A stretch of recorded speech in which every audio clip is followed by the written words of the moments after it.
Hey, what's up, guys? Welcome back to Code with Lasa. Today, I'm going to show you an insane trick to turn your normal photos into Ghibli-style anime art for free and unlimited.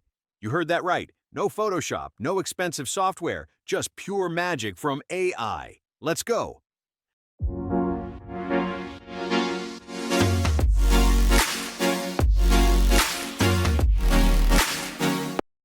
First, open your browser and go to chat.openai.com. Now you'll see a chat area where you can type messages. But here's the real trick. Look at the bottom of the chat box. You'll see a plus button, click it, or simply drag and drop your image into the chat area. Make sure it's a clear image with good lighting for the best results. Now, this is where the real magic happens. Type this exact prompt.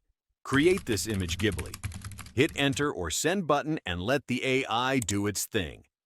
Okay, now ChatGPT is processing your image. Sometimes it takes a few seconds. Sometimes longer if a lot of people are trying this trend. But hold on. Patience, my friend. The result is worth it. And boom, there it is. Your very own hand-drawn anime-style masterpiece. Just look at the details, the colors. It's like something straight out of a Studio Ghibli movie. Save it and share it with your friends. Who wouldn't want their own Ghibli-style portrait? If you love this trick, hit that like button and smash that subscribe for more crazy AI experiments. Comment below what image you tried this on. Maybe I'll react to some of your creations in the next video. Till then, this is Code with Lasa, signing off. Keep coding, keep creating, and see you in the next one. Peace.